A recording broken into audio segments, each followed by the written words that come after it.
네, 방상민 박사님 발표를 잘 들었습니다.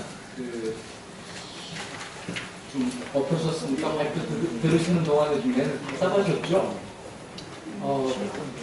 발표가 답답한 게 아니고요. 이 발표의 소재가 된 다시 상황이 좀 답답합니다.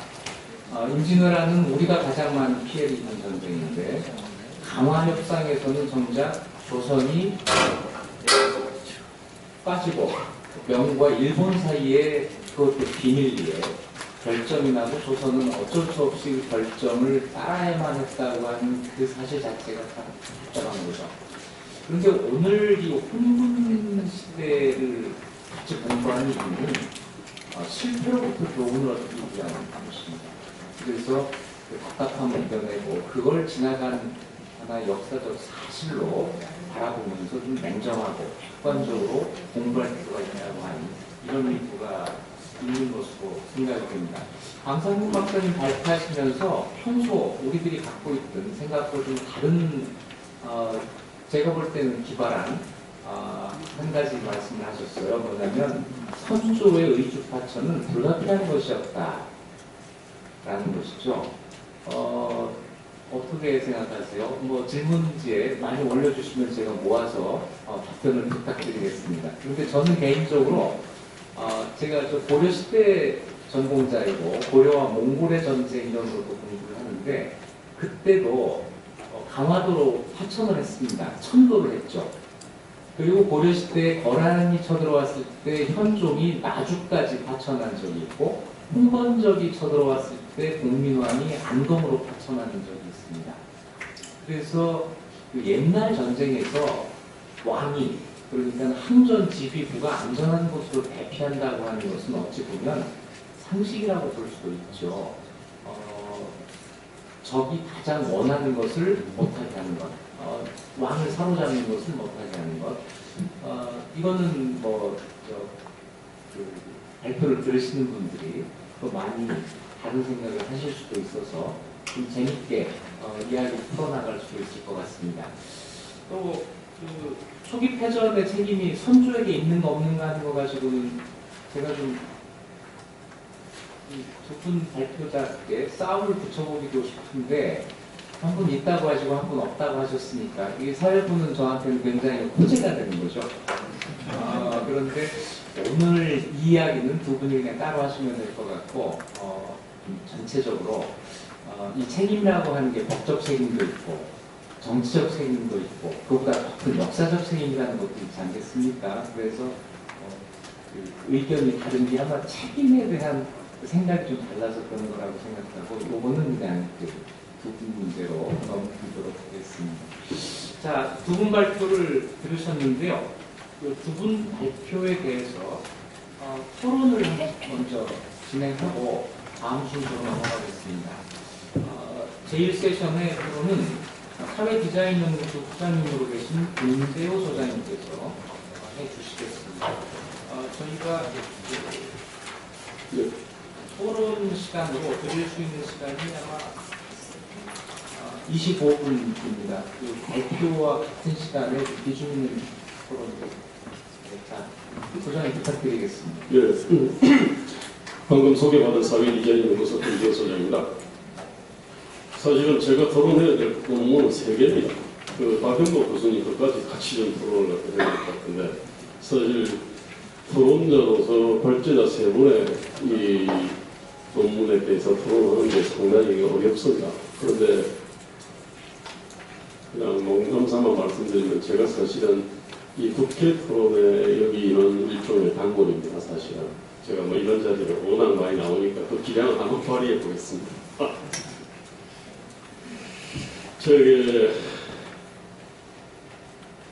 저는 경전하고 역사는 해석하기 나름인 것 같습니다. 근데 불경이나 아니면 유교의 농어나 아니면 성경이나 우리가 이게 보는 역사서라고 하는 거는 이제 거기서 이제 해석하기 나름인데 그건 이제 아는 만큼 보이는 것 같아요. 그리고 문제의식이 있는 것이 눈에 잘 띄는 것 같고 그래서 사실 이제 장인 코끼리 만들기가 사실은 되기가 쉽습니다.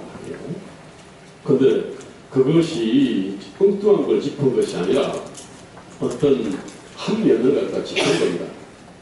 저는 이 국난의 문제, 임진왜란이라고 하는 국난의 문제도 기본적으로 이제 볼 때 큰 세 가지 틀로 가지고 봅니다.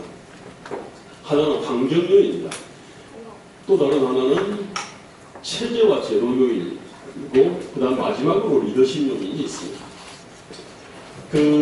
지금 두 논문은 사실은 선조에 어떤 리더십에 대해 초점을 맞춰있지 않습니까? 그래서 선조에 대한 책임이 있니 뭐 이런 말씀하신 거고, 근데 이제 유불남 교수님의 논문은 리더십 쪽보다는 이른바 부작위범을 갖다 말씀하셨는데, 그 부작위범은 제가 볼 때는 리더십만을 의미하는 것 같지 않습니다. 오히려 그 부작위범이라고 하는 것은 그 특이한 피험이라든지 이러저러한 좀 우리가 볼 때 굉장히 특이한 어떤 형태들을 갖다가 지금 보였지 않습니까? 선조나 밑에 있는 신료들이.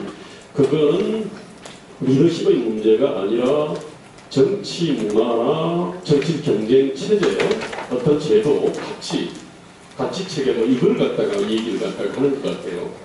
이익주 교수님께서는 아까 자꾸 부작위범이라고 하니까 그것도 리더십으로 좀 해석을 하시는 것 같은데, 제가 볼 때는 논문을 읽어보면은 리더십의 문제가 아니라 체제와 제도의 문제가 큰 것 같습니다. 아까 이익주 교수님께서는 이거 전적으로 자기가 볼 때는 이거 부흥 같은데 이렇게 말씀하셨거든요. 그러니까 선조의 리더십의 문제라기보다는. 근데 그 얘기는 뭐냐면은 국난이라고 하는 거는 국제 정치적 요인이 있지 않습니까? 일본의 요인이 있고, 그 다음에 중국의 어떤 정치적 요인이 있습니다. 이건 주권의 관계 영역이죠. 근데 그뿐만 아니라 백두산 화산 폭발이라든지 아니면은 그냥 엄청난 어떤 가뭄과 기근이라든지, 즉 인력으로 할 수 없는 어떤 것이 있습니다. 이런 것들은 결국은 이제 환경 요인이지 않습니까? 주권의 관계 영역과 그 다음에 인력과 기술로서 대체할 수 없는 영역이 있는 거죠. 그래서 국난을 볼 때는 기본적으로 국제 정치적 환경과 자연 환경적 요인이 한 덩어리가 있는 거고, 그 다음에 어떤 체제 제도 요인이 하나가 있는 거고, 그 다음에 이제 리더십 요인이 있는데, 문제는 이 체제 제도라고 하는 거는 굉장히 많은 걸 복합적입니다. 이를테면 어떤 가치 체계가 있습니다. 제가 볼 때는 유불남 교수님께서는 조선 당시를 갖다가 선조들을 관통하는 어떤 가치 체계에 대한 지적들을 갖다가 좀 하신 것 같아요. 그 가치 체계는 그 뒤에는 정치적인 이 경쟁 구도가 사실은 있습니다. 이게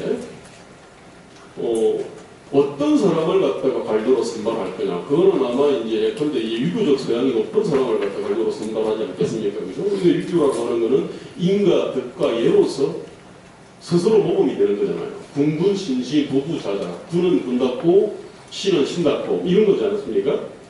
그리고 군과 신은 기본적으로 군자가 돼야 되는 거고, 군자는 인간 수기친이죠. 사실은 스스로를 갖다 잘 닦아가지고 무스 사람들의 모범을 보이는 거고, 닦는다는 것은 결국은 인가예와 덕을 갖다 스스로 채워나는 거 아닙니까? 그게 무가 없습니다, 사실은. 이를테면 이제 그런 부분들이 이제 확고하게 조선 사회를 갖다가 이제 지배하는 가치 체계가 되면서 이제 여러 가지 우리가 볼 때는 몸도간의 현상들이 이제 좀 나타난 거고요. 그 부분들이 이제 유불남 교수의 논문과 그다음 방상근 박사의 논문에 이렇게 쭉 이렇게 되어 있는 거고, 박영무 교수가 말씀하신 소통, 말의 어떤 소통이 안 되고 인재 소통이 안 되는 것도 사실 그거와 관련이 있는 것 같습니다. 이게 저는 근데 이제 그리고 또 사실은 그런 것들이 총체적인 미래하고 굉장히 관련이 있다고 보입니다. 근데 이제 문제는 이게 체제와 제도라고 하는 거는 대단히 많은 것의 복합체인데, 이게 약간 이제 유교적 가치 체계도 있고 정치적 지배 구조도 있는 거고요. 그 다음에 그 안에 핵심은 어떻게 보면 사상이 있습니다. 제가 보기엔 리더십하고 체제 제도를 갖다 관통하는 것은 하나의 사상이 있는 것 같아요. 사상이라고 하는 것은 결국 세계관과 가치관 아닙니까?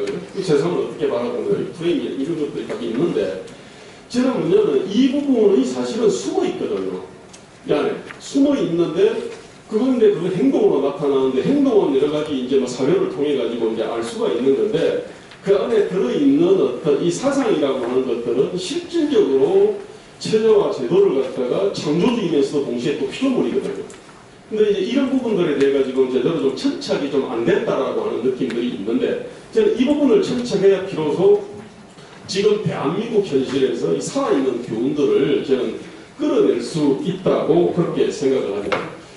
저는 좀 봐야 될 것들은 그 피업이라고 하는 현상인데요. 이게 결국은 뭐냐면은 남한테 어떻게 보면 유교의 어떤 가치 체계를 가지고 탄핵을 했지 않습니까? 그죠? 일선에 있는 장군이 예컨대 설참수 후보고를 했다. 전시식이 아니면은 참수를 하면 안 되는데 그렇게 해서 탄핵하소서 뭐 이렇게 된 거고 그 다음에 뭐 덕이 모자라고 뭐가 모자라고 탄핵을 갖다가 이렇게 했던 거 아닙니까? 그죠? 그리고 나서 그런 것들을 갖다가 남한테 그 가혹한 잣대를 들이대니까 스스로도 이제 그 자기를 갖다가 집어 던져야 되는 거 아닙니까? 그죠? 이게. 근데 문제는 이게 왜 이런 현상이 벌어졌는지 제가 볼 때 학자들이 좀 이건 연구를 갖다가 해볼 필요가 있다고 생각합니다. 예컨대 지금 서울시장하고 서울지검장을 합쳐놓은 자리가 한성부 판유 아닙니까? 그죠? 이게 1900회 이상 이렇게 교체를 했습니다. 518년 동안. 평균 보면 1 내지 10일씩 10일 재임한 사람이 90명이 넘어요. 이게. 그리고 이 부분이 또 보면 선조 때 보면 많이 바뀝니다. 또 고종 때도 많이 바뀌지만 또 한편으로 보면 특히 대사관 있지 않습니까? 대사관이 선조 때 엄청나게 바뀝니다. 그 이유를 잘 몰랐는데 오늘 알 것 같아요. 제가 볼 때는 선조 때는 왕도 신료들도 정말로 그냥 군자가 되려고 무지무지하게 노력을 갖다가 했던 것 같아요. 근데 군자의 표현이 남한테 가혹하게 뭐냐면은 율법으로 가혹하게 비판하고 탄핵을 하고 또 동시에 자기 것도 내려놔야 될 거 아닙니까? 그죠? 그 현상이 이제 벌어진 것 같아요. 왜 그러면은 이 얘기는 뭐냐면은 관직이 뭐 하는 자인지 제가 볼 때는 이거를 잊어버린 거거든요. 관료가 뭐 하는 자인지. 원래 관료라고 하는 거는 원래는 뭐냐면은 행정, 장수는 뭐냐면은 어떻게 보면 군대를 갖다가 이렇게 끌고 싸워서 이기는 그런 존재입니다, 이게. 그 다음에 예컨대 당연히 징세를 하는 거고요. 그 다음에 징병도 해야 될 거 아닙니까? 이게 행정 아닙니까? 그 다음에 어떤 사법, 뭐 군정이 있으면 뭐 사법 기능을 하는 거 아닙니까? 근데 원래는 관료라고 하는 거는 이제 이런 어떤 입법, 행정, 사법, 그 다음에 어떤 뭐 징세, 징병 뭐 이런저런 일들을 갖다가 하는 건데 무슨 이유인지 잘 모르겠는데 관료라고 하는 게 이런 어떤 일을 하는 자리라는 것을 갖다가 완전히 어떤 시점에서 망각을 해버린 것 같아요. 이게 이제 한성 판윤 같은 어떤 자리가 무시하게 바뀌고 대사관이 바뀌는 건 좀 이해는 가요. 이거는. 근데 한성 판윤 같은 그 자리가 엄청나게 바뀐단 말이에요.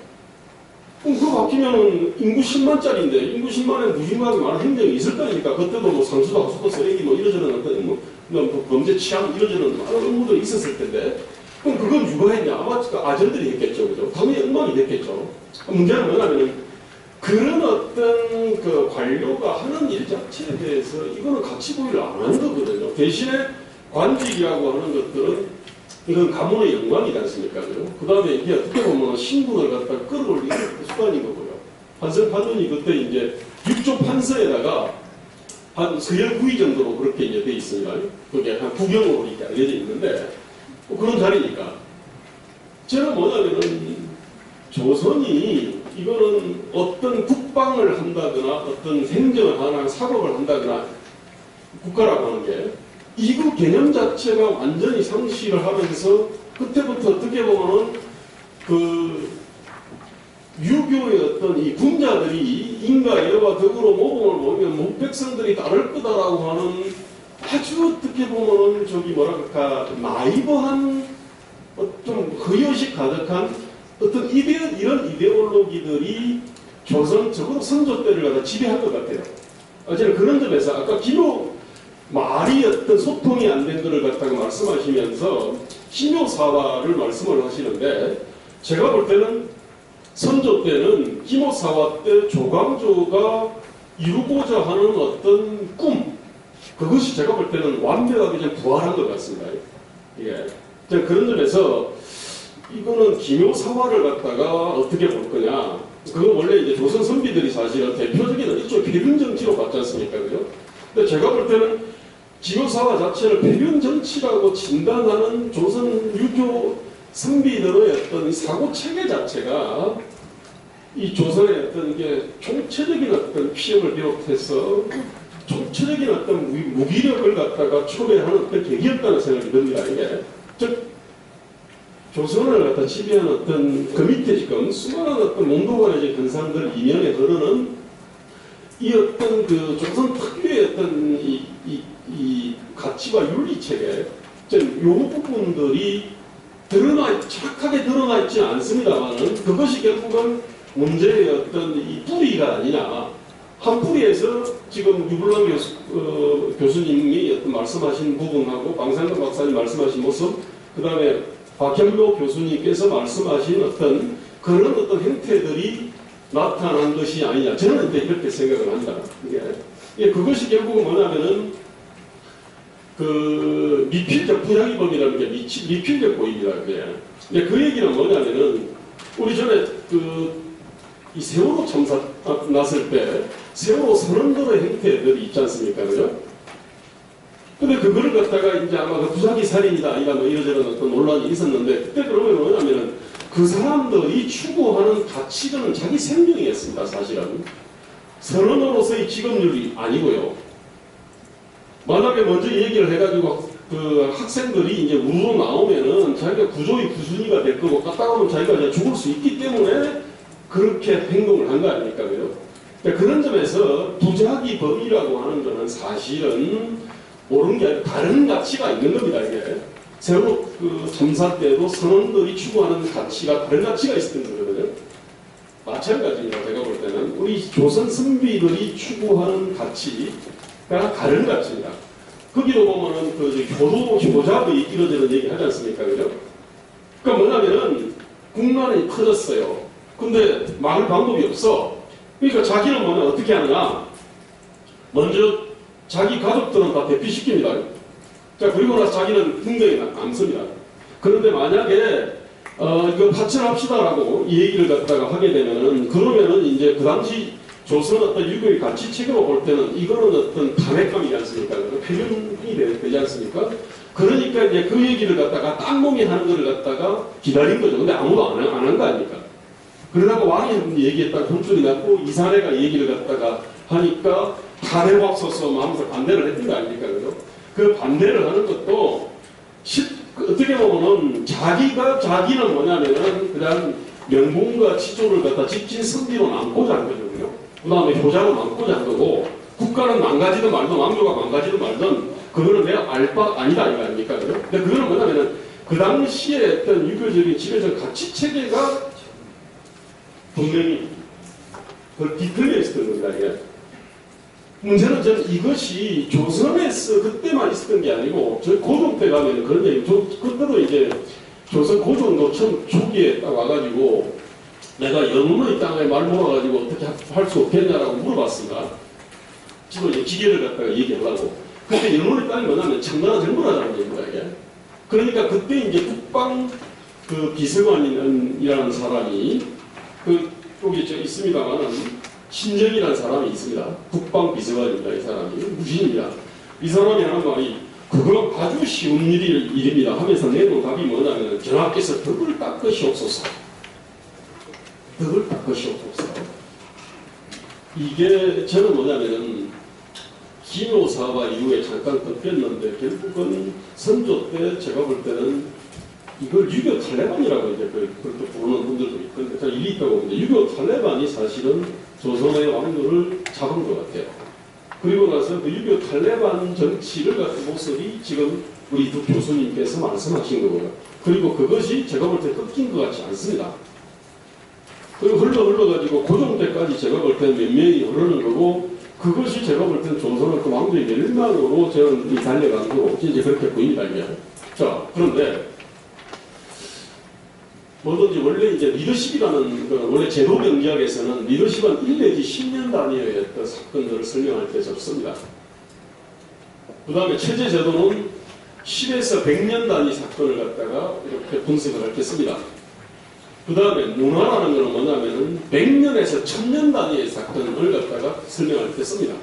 이 문화나 그 안에 들어있는 게 바로 여기 이제 핵심은 가치체계나 가치체계의 정체인 이데올로기입니다. 이게 사실은. 이게 이제 100에서 1000년단입니다. 지금도 뭐냐면 저는 그런 점에서 우리가 역사로부터 진정한 교훈을 얻으려고 그러면은 1 내지 10년짜리 어떤 리더십을 갖다가 파가지고는 역사로부터 교훈을 잘 못 얻는다고 생각합니다. 100에서 1000년짜리입니다, 이게. 이게 가지책입니다, 이게. 자, 그런데 100에서 우리 1000년책 딱 보고 봤을 때, 아까 소품을 말씀하셨습니다. 근데 소품이라는 거는요, 자기는 엄청나게 심각하게 느끼는데 반대 사람은 전혀 심각하게 못 느끼는 거, 거기서 이제 불통이 발생하거든요. 1587년 아무 일도 없었다고 그랬습니다. 근데 그때 뭐냐면은 산동성에서 3,000명이 굶주리다 못해가지고 도적이 됐다고 이런 내용이 있습니다. 근데 그 부분에 대해 가지고는 별로 중요하게 생각하지 않은 겁니다. 조선도 보면 애들을 갖다 서로 잡아먹고 엄청나게 많은 어떤 이 기하적인 현상들이 일어났음에도 불구하고 조선 지배청은 그 부분에 대해 가지고 별로 중요하게 생각하지 않았습니다. 자, 지금 시점에서, 자, 이제부터입니다, 이게. 원래 어떤 대한민국을 갖다가 관통하는 이 프레임이 뭐냐면 주된 대립입니다, 이게. 이 정치 사상에서는 가장 중요한 것은 주된 대립물입니다. 주된 대립물이 뭐냐? 자, 그랬을 때 인간한테 가장 익숙한 것은 선악 프레임입니다. 아주 나쁜 사람이 있어요. 나쁜 존재들이 있고, 나쁜 세력이 있고, 그 다음에 이제 그렇게 선한 세력이 있습니다. 선악 프레임이 있고, 그 다음에 민주 독재 프레임이 있습니다. 독재라면은 예컨대 친일 독재를 갖다 붙이는 겁니다, 이게. 자, 그 다음에 노동자본의 대립 프레임이 있습니다. 그 다음에 미일 외세대 우리 민족이라고 하는 프레임이 있습니다. 미일 외세대 우리 민족은 북한에서 지금 쓰고 있습니다. 한국에서는 옛날 NL이라고 불렀던 그 어떤 386 중에 일부가 이런 프레임을 갖고 있습니다. 그리고 민주 독재라고 하는 이 프레임은 지금도 사실은 대한민국을 갖다가 지금 관통을 하고 흔들어대고 있습니다. 그 다음에 노동자본 프레임은 뭐냐면 불평등 양극화 일자리 문제 뭐 이러저런 수많은 문제들은 결국 자본, 특히 재벌 대기업이 많이 쳐들어져서 이런 문제들이 생겼다라고 하는 이런 어떤 이 프레임이 사실은 있는 겁니다, 이게. 그런데 지금 예컨대 현 정부가 들어와서 했던 여러 가지 일들이 있습니다. 공공부문 일자리 81만 개, 그 다음에 공공부문 비정규직의 어떤 정규직화 문제, 그 다음에 최저임금 16.5%, 16.4% 대폭 인상 문제, 그 다음에 어떤 정리해고 어떤 해고 요건 어떤 절차 강화, 그 다음에 이른바 공공부문에 대한 이대 지침 폐기, 이런 문제들은 그 누가 봐도 기업 입장에서는 국내 투자와 고용을 갖다가 하는데 엄청난 부담을 갖다가 실은 주는 게 사실입니다. 그러니까 청년 세대들의 어떤 고용 환경에 이거 어마어마한 어떤 충격을 갖다가 주는 겁니다. 이게 상식적으로 생각해요. 그렇습니다. 지금 대학 도서관들 웬만하면 고시공시적으로 다 그냥 이렇게 인류 대학일수록 다 그냥 그쪽으로 초토화가 되어 있습니다. 이게. 누가 봐도 다른 나라 공무원들하고 비교를 해보면 한국의 어떤 이 공무원의 어떤 이 근로정권의 수준이 굉장히 높고 안정적입니다. 그러니까 뭐냐면 양반관료와의 부활입니다. 이게 현실이.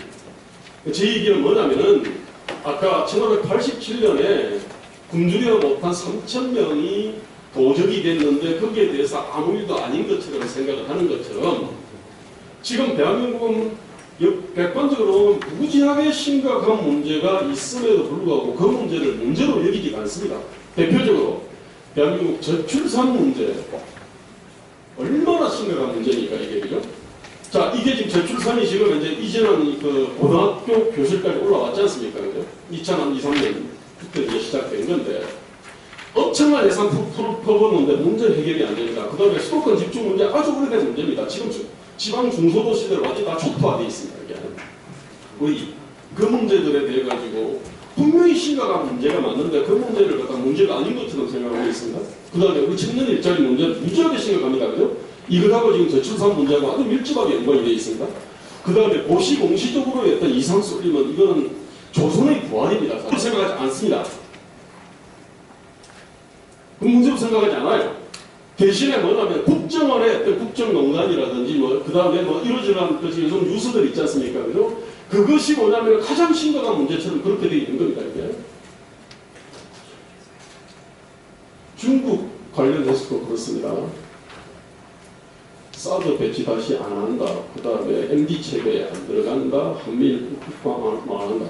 이걸 뭐냐면 중국이 가장 듣고 싶은 얘기입니다. 사실은 이게.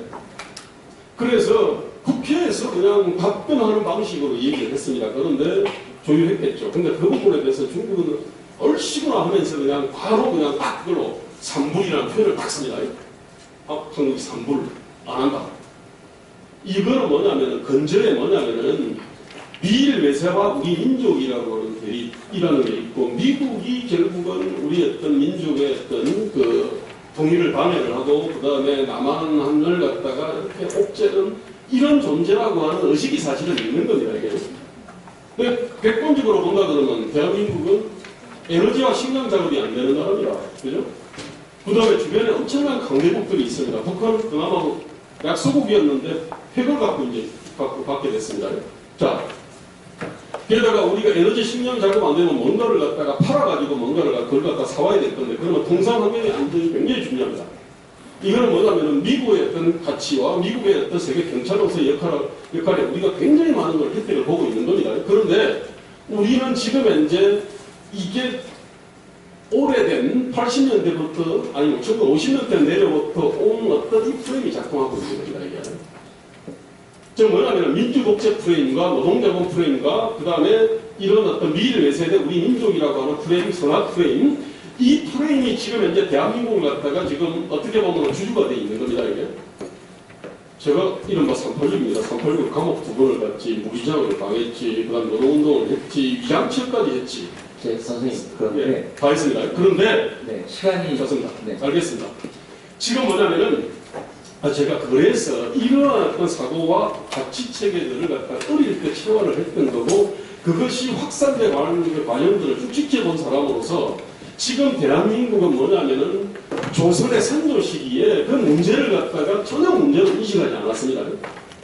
그러다 보니까 가치 체계가 전도가 돼 보니까 결국은 어떤 미필적 부위로 엄청난 어떤 국난을 초래했던 것처럼 제가 볼 때 지금 대한민국도 핵심 문제는 바로 그것 같습니다. 지금 문제를 문제로 안 봅니다. 저출산, 저성장, 청년 실업 문제, 그 다음에 이런 우리 엄청나게 심각한 어떤 쓰나미 문제들을 갖다가 문제로 보지 않고 엉뚱한 것을 갖다가 문제로 보는 딱 정확하게 말하면 조선 선조 시기가 그대로 지금 현재 재현되는 상황이 아니냐. 제가 이렇게 생각합니다. 감사합니다.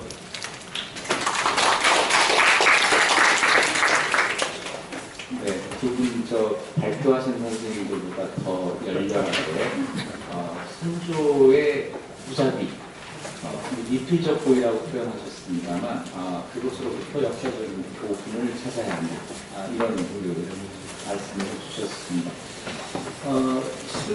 두 분 발표에 대해서뿐 아니고 박형원 선생님의 기조강연에 대해서까지 포함해서 말씀을 주셨기 때문에 지금 이 토론에 대한 답변을 들 순서입니다만 박형원 선생님도 답변을 해주셔야 되는데 잠깐 자리를 좀 비우셨고요. 어떻게 할까요? 두 분 발표자께는 구체적인 어떤 질문이 있는 건 아닙니다. 그래서 토론해 주신 김대우 선생님 말씀을 들으시고 현실의 문제로 말씀을 하셨으니까요. 선조 때의 그 사례를 가지고 오히려 더 토론하신 분의 주장이 강하니까 그 의견을 좀 각자 말씀하시는 걸로 이렇게 진행을 해야 될 것 같습니다. 그리고 방청석에 질문지를 지금 부탁을 드렸는데 지금까지 한 장도 들어오지를 않아서 아마도 질문이 없는 건 아니고 직접 손을 들고 말씀하실 생각인가 보다 저는 그렇게 판단을 했습니다. 그래서 네, 잠깐만 좀 이따 시간 드리겠습니다. 먼저 답변을 듣고요. 잠깐만 기다려 주십시오. 자, 그러면 유블란 선생님부터 짧게 좀 아까 발표에서 못하신 말씀도 좋고 그것의 어떤 현재적인 의미를 강조하는 이런 말씀도 좋습니다. 시간은 한 분당 한 3분에서 5분 정도 그렇게 드리도록 하겠습니다. 네, 김대우 선생님 정말 감사합니다.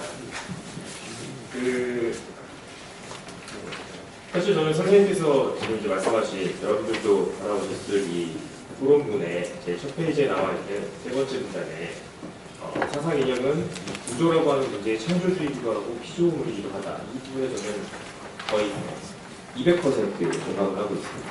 이 부분이 사실 오늘 제 발표에서 굉장히 중요한, 굉장히 따끔한 지적이라고 생각하는데 선생님이 지적하셨던 것처럼 제 오늘 발표는 사실은 리더십 그 자체보다는 리더십이 떠있는, 리더십이라고 하는 배가 떠있는 일종의 바다와도 같은 그 배 위에 있는 가치 체계에 관해서 사실 더 말씀을 드리고 싶었다고 해도 과언이 아닙니다.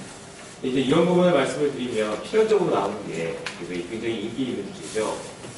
공자가 나라를 망쳤는지, 공자가 나라를 살렸는지에 대해서 지금도 베스트셀러에 항상 관련되어 있는 소설이 올라가잖아요. 또 과연 이 유교라고 하는 게, 유학이라고 하는 게 어떠냐, 이런 문제로 직결될 수밖에 없는 문제이기 때문에 사실은 이제 굉장히 조심스러워지는 부분이 있습니다. 저는 한편으로는 지금 선생님께서 지적하셨던 것처럼 피연이라든가 이런 굉장히 독특한 조선에서의 양상들, 양태들은 분명히 상당 부분 유학적인 가치체계, 그중에서 특히 성리학적인 가치체계와 연결이 되어 있다고 생각합니다. 그런 의미에서 거기서부터 우리가 혹은 당시에 우리 선조님들께서 예상하지 못했던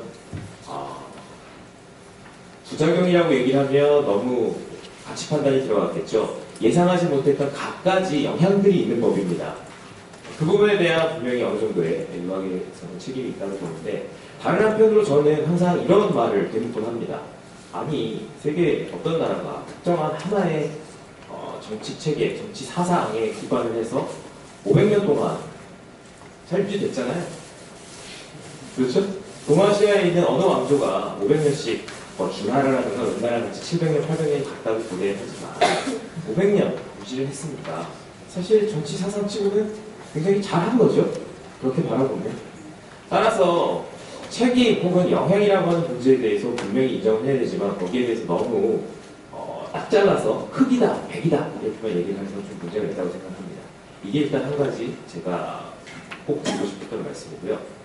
잠깐 한 가지 더 말씀을 드리면 이제 이런 게 있습니다. 제가 사실 이 글에서 말씀을 드리고 싶었던 가장 큰 얘기는 경기의 규칙이라고 하는 걸 말씀을 드리고 싶었습니다. 경기의 규칙. 우리는 흔히 정쟁, 정치가들이 서로 다툰다, 굉장히 나쁘게만 바라보는데 그렇지 않죠. 우리 삶 자체가 경쟁의 연속이고 모든 그 가치는 굉장히 제한되어 있기 때문에 모두가 다툴 수밖에 없습니다. 다투는 것, 경쟁하는 것 자체에 대해서 우리가 뭐라고 할 수는 없죠. 하지만 문제가 되는 건 어떠한 방식으로, 어떠한 분위기 속에서, 어떠한 상호간의 에티켓을 지켜나가면서 경쟁을 하느냐가 사실 가장 큰 문제라고 생각을 하는데요. 그런 의미에서 이제 조선의 방식은 사실 문내 이런 문제가 이 정치적인 생산성 문제에서 문제가 있지 않을까 저는 생각할 수밖에 없습니다. 한 가지 제가 고사를 들어가 보겠습니다. 한비자에 보면 초나라 양왕 얘기가 나옵니다. 초나라 양왕. 초나라 양왕은 미인들을 당연히 좋아했는데 그 중에서 굉장히 날씬한 미인을 좋아했다고 합니다. 덕분에 2000 수백 년 전에 중국 땅에는 다이어트 열풍이 불게 됩니다. 그래서 다이어트 하다가 굶어 죽는 사람들이 속출을 하게 됩니다. 다이어트를 하다 굶어 죽었다. 왕이 그런 취향을 가졌으니까 왕의 책임이라고 얘기할 수도 있습니다. 하지만 잘 생각해보면 왕이 너희들 굶으라고 얘기한 적은 전혀 없죠. 하지만 사람들이 봤었을 때 출세할 수 있는 굉장히 중요한 문제라고 생각했기 때문에 스스로 자발적으로 굶어 죽을 때까지 다이어트 한 거죠. 이렇게 경기의 규칙이 한번 정해지고 나면 그리고 사람들이 그것을 자신의 가치로서 받아들이게 되면 그것이 오히려 형체가 없음에도 불구하고 강력한 힘으로서 작용을 하게 됩니다. 그런데 이런 측면에서 조선 같은 경우에는 제가 이번 장에 글을 하나 읽는 걸로 제 답변을 마무리 짓겠습니다. 같은 사류들끼리 왜 다투겠는가? 거기에는 반드시 다투는 거리가 있을 텐데 도학과 관직이 그거다. 도학의 중함이 아니면 관직을 얻을 수가 없고 관직이 막지 못하면 도학의 성원을 얻을 수가 없으니까 이렇게 도학과 관직이 서로 안팎이 되고 득실과 성패가 서로 시종 연결되지 않는 바가 없기 때문에 이렇게 서로 맑음을 다투고 맑음을 다투면서 결국은 관직을 다투고 있는 것이라는 얘기를 하고 있습니다. 초나라 양왕이 다이어트라고 하는 하나의 경기의 규칙, 분위기를 세웠다고 한다면 조선에서는 그걸 과연 누가 세웠다고 해야 될까요? 특정한 부가 혹은 특정한 유학자라고 얘기하기 전에 모든 집의 엘리트 혹은 성리학을 모시고 있던 지배 엘리트 전체가 이런 경기 규칙을 세웠고 그 결과가 선조시대에 결실을 맺었던 것이 아닌가 저는 생각하고 있습니다. 이 정도 말씀을 드려야 될 것 같습니다. 감사합니다.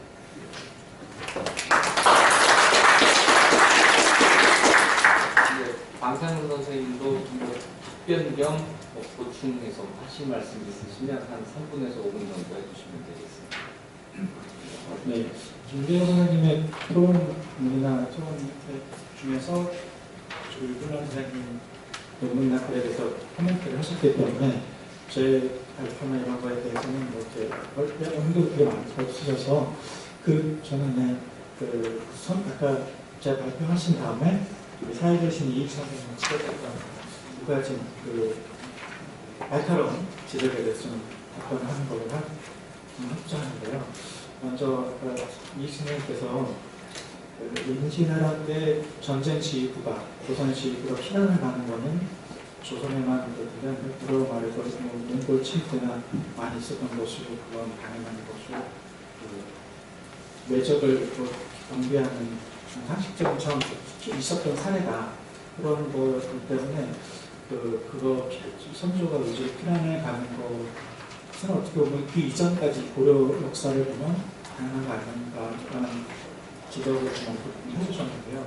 물론 그 말도 맞는 말씀이고 실제로 선조가 피난한 것에 대해서 많은 옹호를 할 수가 있고 이전에 사례도 있고 우한이나 뭐 여러 사례도 있었고 중국에서도 뭐 결과적으로 항우나 유방에 싸우면서 좀 자기를 굽히고 후세 왕조를 세우는 그런 역사를 보면 위기 시대 도피했다가 결국 나중에 최후의 승리자가 되면 그게 인정받는 거고 그런 측면에서 보면 선조가 피한 것에 대해서 하천관고에 대해서 이 자체를 뭐라고 할 수는 없을 것 같은데 문제는 좀 제가 그 얘기를 했던 거는 이건 조선시대 맥락에서는 좀 다를 수가 있다는 거고 조선은 주작, 성리학이라는 이념이 있고 그 안에서 어떤 전쟁을 바라보는 관점이 있어서 고려는 좀 시기가 좀 다릅니다. 그리고 특히 우리 다음 발제하실 뒤에 인조 때 그런 문제가 그 인조 때 남한산성 영화도 하는데 그때 문제가 되는 걸 전 영조에 뒀기 때문에 이런 걸 하는데 또 남한산성에서 지키고 있는데 외적이 쳐들어왔을 때 여진족이 쳐들어왔을 때 맞서 싸울 것인가 아니면 강화할 것인가 그 문제가 단순한 문제가 아니라 거의 이념적인 성리학적인 어떤 전쟁관의 문제가 결부되어 있기 때문에 그걸 고려했을 때 이 문제에 있어서도 과연 성리학적인 유교적인 어떤 전쟁관을 봤을 때 선조의 판단이 과연 옳았는가 그런 거를 평가해 볼 수도 있었다는 건데 있다는 입장에서 얘기를 했던 거고 그러면 그건 제가 이 발표문에서 판단을 좀 요구했던 상황이었고 그런 맥락에서 좀 말씀을 드렸던 거고요. 그리고 또 하나는 유불란 박사님과 달리 저는 초기 패전의 책임을 선조에게 지기보다는 좀 다른 입장이었다라는 것도 말씀해 주셨는데 그렇다고 저는 선조에게 제 입장, 기본적인 입장은 최소한 대전부터 서울 함락 때까지 한 며칠 만에 10여 만에 파죽지세로서 서울 함락하는 것까지 그 부분에 대한 판단은 좀 요구할 필요가 있다. 그거는 단순히 선조 개인의 문제라기보다는 적폐 차원의 문제가 많이 있었기 때문에 그건 좀 판단 요구를 해두는 것이 이게 저 입장이고 문제는 이제 평양성을 지키는 문제 관련된 논란 그리고 의주에서 요동으로 가고자 했던 선조의 판단 그리고 요동을 포기했을 때 남도로 가고자 했을 때 선조의 판단 그리고 중국군이 개입해서 평양성을 수복하고 서울로 진격했을 때 선조가 보여준 행동 그 하나하나를 보면 선조의 어떤 리더십을 좀 리더십 문제가 있었고 그거에 대해서는 뒤에 강화 협상에 책임을 지을 수 있지 않을까 하는 게 제 발표의 요지고요. 제 기본적인 입장을 좀 유성룡이 진기록에 썼던 그 입장에 저는 공감하는 것이고 유성룡이 나중에 전쟁이 끝난 다음에 진기록을 썼던 이유가 결과적으로 그렇게 됐지만 우리가 돌이켜보면 바도나 복귀해보면 그때 이렇게 했으면 좀 다른 결과가 초래되지 않을까 하는 입장에서 유성룡이 좀 안타까워서 후세 사람들을 좀 참고 삼아서 하기고자 진기록을 쓴다 이렇게 기록을 하거든요. 바둑의 복귀를 듯이 그런 거를 봤을 때 우리가 결과적으로는 그렇게 됐지만 좀 하나하나 빠지고 보면 유성룡은 충신이기 때문에 결코 선조의 리더십을 터치할 문제에 대해서 제기를 하지 않습니다. 진도에서. 그러나 그 문맥을 행간을 읽어보면 선조가 좀 이렇게 좀 잘 리더십 했다면 좀 달라질 수 있지 않을까 하는 그 능력도 이룰 수 있는 좀 아쉽다. 자책하거나 통탄하거나 아쉽다. 통탄합니다. 이렇게 끝맺는 말이 있어서 그 부분을 보고 전 선조의 리더십 측면에서 좀 유성룡이 하지 못했던 지금 비판과 지금 책임을 문제를 좀 제기해보는 데 의미가 있지 않았나 하는 생각을 이상입니다.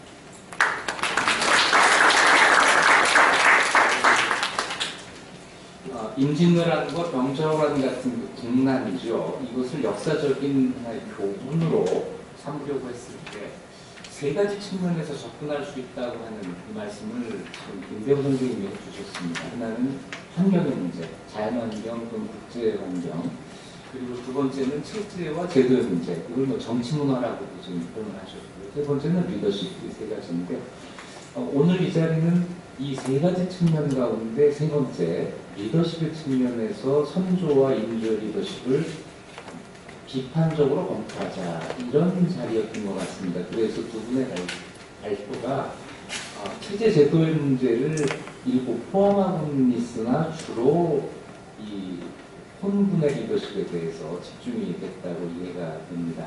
그런데 김대우 선생님께서 토론을 하시면서 주로 이런 논의의 현재적 의미에 대해서 좀 주의를 환기해 주셨습니다. 그런데 이 문제는 기조 강연해 주신 박형문 선생님이 마지막으로 좀 정리를 해주셔야 될 문제인 것 같습니다. 우리가 지금 오후에는 인조를 다루겠습니다만 오전에 선조의 리더십에 대해서 이야기를 하고 있는데 이런 이야기가 현실에서 어떤 의미를 갖게 될 것인가 하는 것이죠. 사실은 이것이 마지막 종합토론의 결론 부분에 가서 토론이 되어야 할 것이지만 일단 한번 거르고 넘어가는 것도 괜찮겠다는 생각이 들어서 박형원 선생님께 좀 답변을 드리도록 하겠습니다. 네, 기회를 줘서 감사합니다. 네, 드라마는 마지막에 제기했습니다. 이 초반부기 때문에 드라마틱하게 올라가지는 않은 것 같고요. 네, 사실 이 분위기가 김대호 소장님의 그 발언으로 완전히 지금 거의 막장까지 가고 있습니다. 제가 깜짝 놀란 거가 김효사화 이후로 이른바 조광조의 정신이 선조시대 완전히 부활됐다. 아직 꺾인 게 아니다. 그래서 계속 뭐 원칙론에 한 정치와 어떤 행정에 의해 이게 이제 혼부 시대의 가장 큰 원인이 아니냐. 그런 사람들이 모인 정치집단, 이른바 유교 탈레반 이 장악에서 결국은 망쳤다라고 하는 것인데 그 말씀 굉장히 자극적이고 또 통찰이 있습니다. 근데 저는 그렇게 하면 김대호 소장님이 자승자박했다라고 생각해요. 탈레반하고 무슨 대화를 하겠어요? 대화 안 나옵니다. 오로가 났으니까 아니면 전쟁을 해야 되는데 전쟁으로 나쁘겠죠. 지금.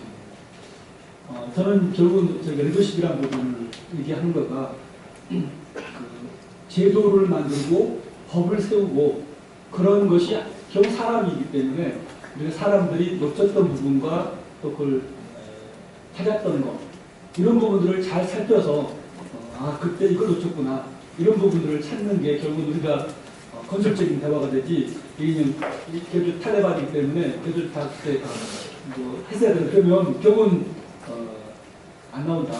그래서 제가 오히려 김대호 소장님이 스스로 묶은 호박을 스스로 풀어달라. 이 자리에 찾아오시니까 정말 저기한테서 저기가 우리 입법자들이 역사 좀 봐라. 사실 아까 좀 기도 발자하고 잠깐 인사를 나눴더니 자리를 떠나시는 의원께서 그러시더라고요. 대통령을 전달하겠대요. 그래서 그렇게 기대는 하지 않습니다. 전달 될까도 사실 좀 그렇고 그러나 그래도 불구하고 우리가 작지만 틈을 자꾸 내서 이게 좀 귀를 열고 마음을 열고 만들어가려고 우리가 지금 준비하고 또 이렇게 연구하고 그러기 때문에 그리고 아직은 여러분들이 지금 절반도 안 했습니다. 이제 2개 세션이 더 남았기 때문에 오후에는 우리 여러분 남한사성 같은 좀 엄청난 요즘 영화도 있습니다만 엄청난 충격적인 발언들이 나오고 또 해법이 아울러서 나올 거라고 생각하고요. 저는 지금은 결론까지 드라마 마지막까지는 저도 생각하는 바가 있지만 여기까지만 말씀드리겠습니다. 저 짧게 좀 주실 수 있습니까? 시간이 좀 많이. 아, 네, 물론입니다. 근데 짧게. 짧게. 네. 저는 조선 사회를 좀 통일적으로 배면하는 저 빛과 그늘이 있잖아요. 흥망성쇠가 있잖아요. 세종대에 엄청난 영광이 있고, 그리고 또 선조 인조 때의 치질한 모습들이 있지 않습니까? 그다음 만국도 있고. 저는 이거를 갖다가 참 모순적인 여러 가지 어떤 현상들이 있는데, 이 부분을 갖다가 통일적으로 설명하는 하나의 어떤 설명 틀이 좀 필요하지 않나 싶거든요. 저는 조선대 분명히 어떤 세종대 잘 작동하는 시스템이었습니다. 이게 정말 그만한 어떤 영광이 있고요. 그 이유가 있거든요.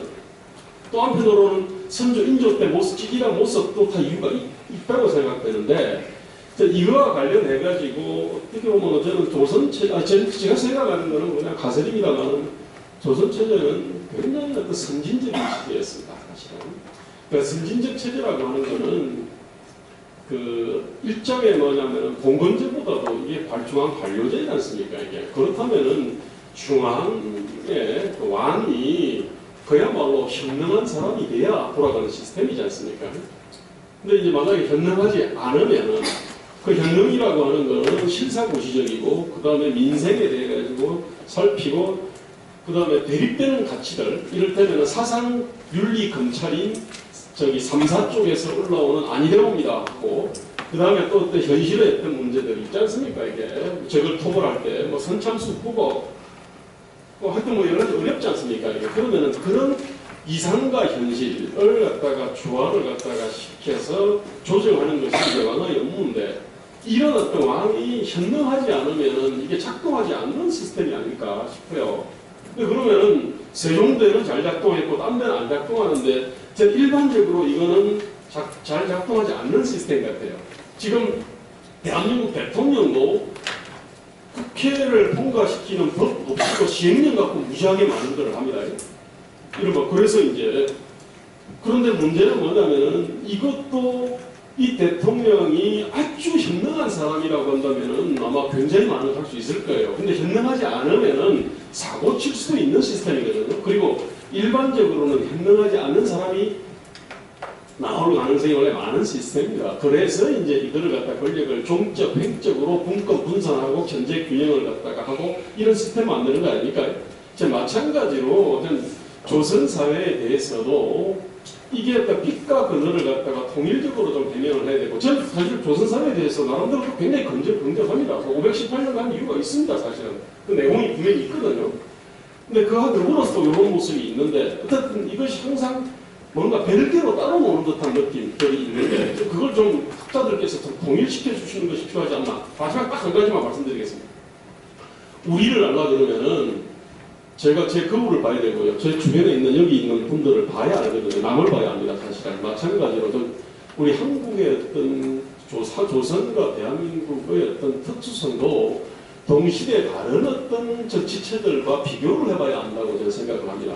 어떻게 이렇게 우리가 국가의 어떤 가장 핵심 사무는 국방으로 보통 생각을 합니다. 그거는 유럽만 하더라도 15세기, 16세기에 걸쳐가지고 300에서 500개의 정치체가 존재했지 않습니까? 한번 서로 전쟁을 했던 거고요. 일본도 그랬잖아요. 그게. 그 뒤로도 260개 번이 있었던 거고요. 이 독과 체제에서도. 저는 그러한 어떤 체제에서는 이른바 상무정신이 중심에 올 수밖에 없는 거고, 국방이라는 게 국가의 가장 큰 의무가 될 수밖에 없는데, 참 조선과 대한민국은 어떻게 보면 어느구나 어떻게 자루처럼 돼가지고 어떻게 보면 이만큼 이렇게 평화로운 나라가 없었던 것 같아요. 저는 이러한 요건들이 이런 선조식의 어떤 특이한 어떤 이 사고를 갖다가 만들지 않았나 이렇게 생각되는데, 어쨌든 그 동시대에 다른 어떤 유럽이나 일본이나 중국과 그 당시 조선을 비교를 갖다 해야 비로소 조선 사회의 어떤 이 특징들이 나오지 않을까 그렇게 생각합니다. 네, 뭐 결코 짧지 않으나 지단한 말씀을 해주셨습니다. 비교가 역시 공부에서 중요하죠. 제가 저 질문지를 말씀드렸었는데 한 장이 들어왔습니다. 그런데 그 질문지의 내용이 어떤 뭐 토론을 필요로 하는 것은 아니고 제 판단에 너무나도 지당한 말씀이어서 제가 요약해서 대신 읽어드리는 것으로 하겠습니다.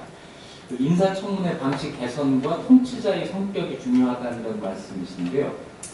2페이지의 장문입니다. 인사청문회의 현 실태가 담당 업무보다 재산 증식 같은 이런 개인의 도덕성에 집중하고 있다. 업무 수행과 개인의 도덕성은 별개 문제이니 우리가 석가예수를 우리 장관으로 부여할 수는 없다는 말씀입니다. 다 동의하시죠? 네, 그래서 개선 방안으로 그 업무 상황을 부여하고 업무 수행 능력을 집중적으로 청문하는데 2, 3일의 시간을 주고 청문을 하는 아주 긴 그 시험을 보자는 말씀이고 그 다음이 아주 저는 재밌는데요. 업무와 무관한 사적인 질의를 하는 국회의원은 배제하거나 청문회 지침을 만들어 배포한다. 네. 개인적으로 동의합니다. 이렇게 하면 효과적으로 업무 영역에 맞추어서 인재를 갖다갈 수 있을 것이다. 또 있습니다. 후보자가 부당하게 취득한 이득 재산은 국고로 환수하는 조건으로 장관을 임명한다.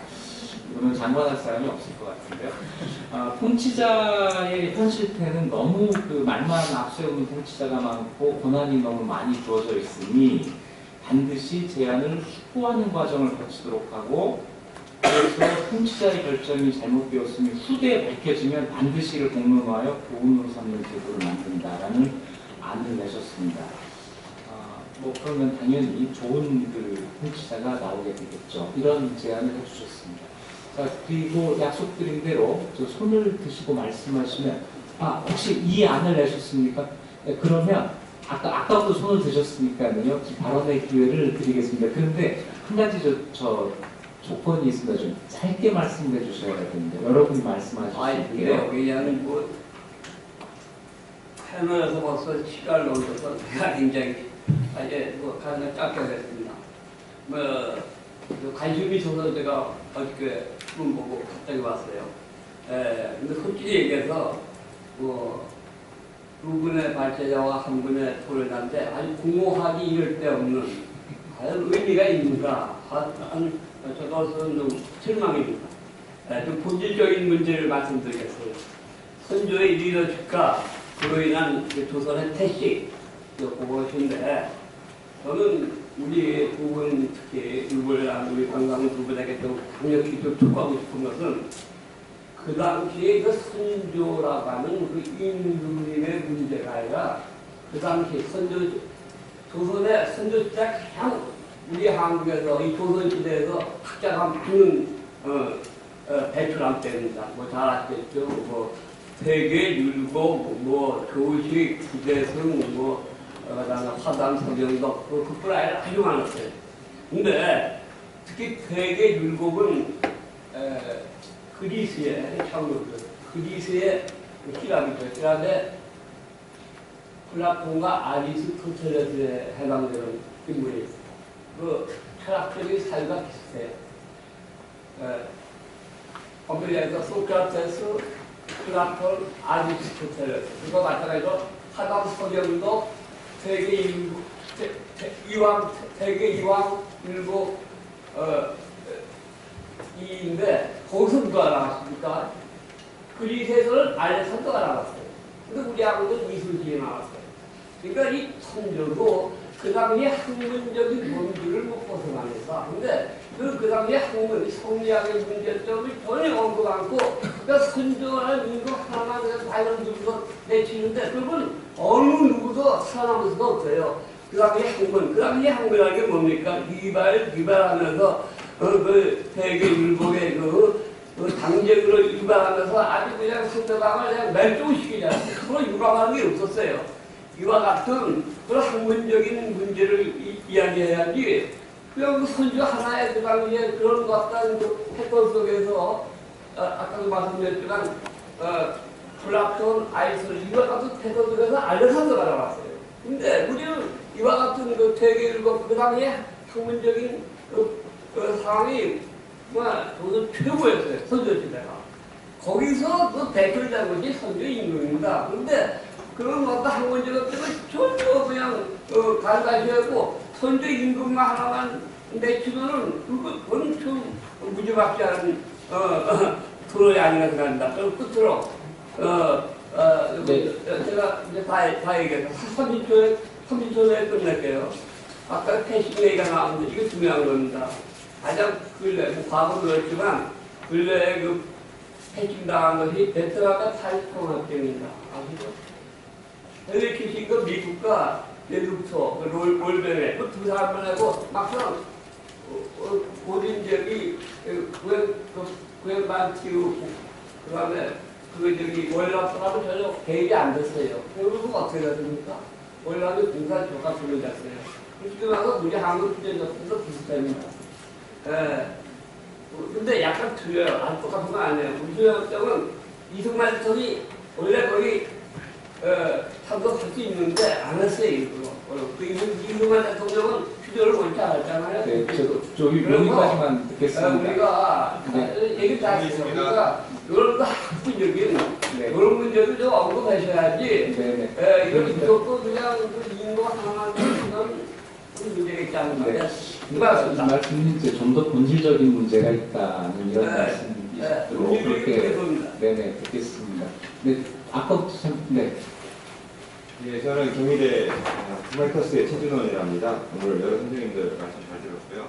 제가 존경하는 박근무 선생님 오늘 행사를 준비하는 것 같아서 그냥 한 가지 질문하는 게 좋을 것 같아서 질문하겠습니다. 그냥 리더십이니까요. 리더십에 대해서 말씀 잘 들었는데 기조갈제 저는 이제 좀 비교 정치를 하는 사람이기 비교가 굉장히 중요합니다. 그래서 같은 조선인데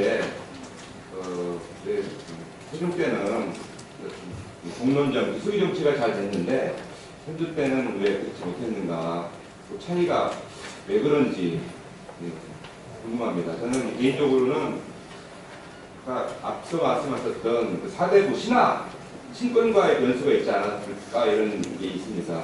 유럽에서는 교황과 황제가 서로 권력 다툼을 해서 한때는 또 황제가 교황이 위에 있기도 하고 한때는 또 황제가 위에 있기도 하고 뭐 그렇게 되면서 근대화가 됐는데 조선은 묘하게 이게 종교일치 사회였던 것 같아요.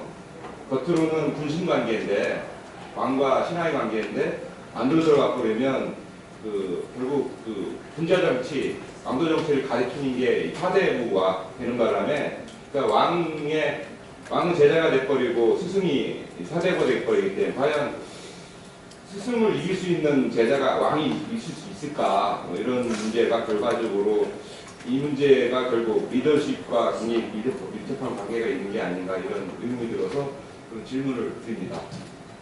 저기 하나요. 네, 그러면 1분여로 하겠습니다. 네, 말씀 듣고 같이 답변 드리도록 하겠습니다. 예, 이 역사 연구에서 그 역사 연구에서 어떤 나쁜 시대를 속된 말로 작살내기는 그렇게 어려울 것 같지는 않아요. 그러나 저는 이런 생각을 해봅니다. 그런데 결국은 의변이라든가 이순신이라든가 또 외교를 잘해서 명나라가 왔다든가 하여튼 살아남았어요. 살아남았으면 그 시대에 1%의 긍정적인 면이 있다는 거죠. 그래서 저는 그 역사를 공부할 때 선조를 임금으로서의 선조하고 개인 성격으로서의 선조를 좀 구분해서 해야 되지 않겠나. 더 쉽게 얘기하면 김성일도 첫 번에 쳐들어오지 않다고 그랬다가 나중에 순사할 정도였잖아요. 아마 안동 쪽에서는 그 김성일을 대단히 지금 모시고 있는 것 같아요. 그러면 역사적으로는 김성일을 저 개인적으로는. 죽여도 12번 죽여도 좋을 것 같아요, 저는. 그러나 그 개인적으로 가문에서는 무지하게 지금 모시고 있어요. 그러니까 이제 역사적인 선조와 개인적인 근데 선조가 해야 하는 것이 전부 다 임금으로서 해왔으니까 몽땅 선조 임금으로서 책임이냐? 아니다. 전부 분석에 들어가면 개인적인 성격 탓도 있을 것 같아요. 우리가 저는 세종 공부를 하고 있는데 수원대에 있습니다. 세종도 개인적인 약점이 많거든요. 별로 얘기를 안 하잖아요. 독단적으로 하는 것도 많이 있잖아요. 신하들이 죽으라 하고 반대해도 불교를 계속 믿고 뭐라든가 뭐 여러 가지 그래도 그 이유가 있더라고요. 그래서 뭐 줄이겠습니다. 하여튼 역사적 인물과 개인적 인물로 구분을 해야 된다. 그럼 결국 살아남은 자는 역사에서 그렇게 패배하는 것은 아닌데 그런 긍정적인 면들이 왜 여기에 끼어들지 못하는가 그런 점 생각해요. 어떻게 저 세종대와 선조대의 소통의 차이 이거는 어느 분이 잠깐 답변을 하시겠습니까? 뭐 두 분 중에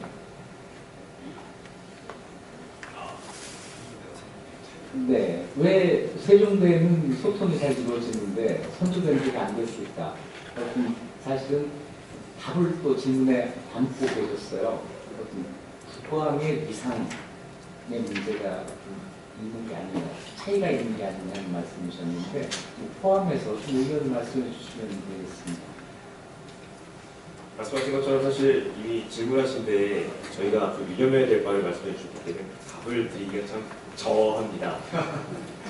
굳이 말씀을 드리자면 저는 이런 걸 이제 유의 같이 해야 되지 않을까 싶습니다. 말씀하신 것처럼 역사적인 한 인물을 통일적으로 바라보는 것도 중요한데 여러 가지 측면들도 사실 거기에 스토리를 부여하다 보면 특정한 측면들이 말씀하신 것처럼 잘려나갑니다. 근데 예를 들어서 선조 같은 경우에도 보면 선조가 단순히 임금이었으니까 모든 것을 다 할 수 있었다. 그건 아니거든요.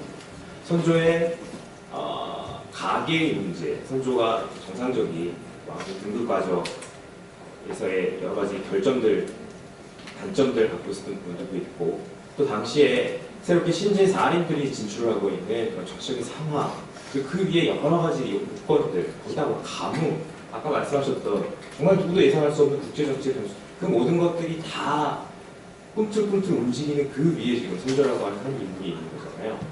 그런 측면에서는 사실은 선조는 제 개인적인 이건 생각입니다. 선조는 사실은 집권 초반기부터 시작을 해서 그런 꿈틀꿈틀하고 있는 자신의 조건 위에서 균형 잡기가 굉장히 힘든 임금이었다고 생각을 합니다.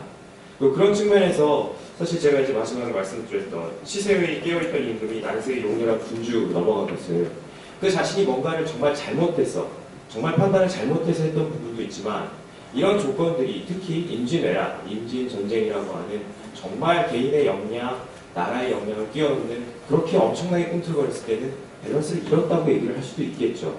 그런 측면에서 저는 말씀하셨던 것처럼 여러 가지 측면들을 나눌 수 있지만 그 중에서도 전쟁 전, 위기 상황에서도 전반부에 치세에서는 그래도 비교적 괜찮은 측면이 있지만 후세에서는 이렇게 흐물려다 정도를 말씀해 줄 수 있을 것 같고요.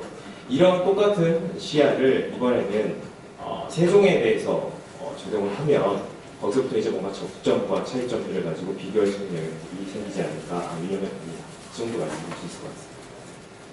네, 고맙습니다. 오늘 이 자리가 선조와 인조의 잘잘못을 따지자는 자리는 아닙니다. 그리고 임진왜란과 병자호란의 가장 본질적인 문제가 원인이 무엇인가 이거를 밝히려고 하는 것도 아닙니다. 이것은 선조와 인조의 국난을 당한 국왕으로서의 리더십, 이것을 평가하자고 하는 것인데 우리가 지금 많은 정치인들을 지금 알고 있고 여기 있는 우리라도 좋습니다. 500년 뒤에 이름을 남길 사람이 2017년을 살고 있는 사람 중에 몇이나 되겠습니까? 선조나 인조에 대해서 우리가 아주 쉽게 얘기를 하지만 개인적으로 그분들의 어떤 그 고민의 정도를 우리는 따라가지 못하죠. 그러면서도 우리가 이렇게 이야기하고 있는 것은 그분들이 몰랐던 그분들의 미래를 우리는 알고 있기 때문입니다. 결과를 알고 있기 때문에 평가할 수가 있는 거죠. 단지 이것 때문에 가능한 이야기를 하고 있는 거죠. 따라서 이 사람이 좋은 사람이다, 잘못한 사람이다 이렇게 쉽게 평가하는 것이 대단히 위험하다는 상당히 그 역사적 인물에 대한 평가는 좀 우리 스스로 겸손을 질 필요가 있다고 생각을 합니다. 그런 가운데에서 냉정한 평가가 또 이루어져야 되는 것이겠죠. 자, 그 오늘 오후까지도 오후에는 이제 병자호란을 당한 인조에 대해서, 인조의 리더십에 대해서 오전보다는 좀 더 재미있고 깊은 이야기가, 흥미진진한 이야기가 계속될 거라고 기대를 해봅니다. 그러면서 오전 세션, 제1세션의 발표와 토론은 이것으로 마치겠습니다. 고맙습니다.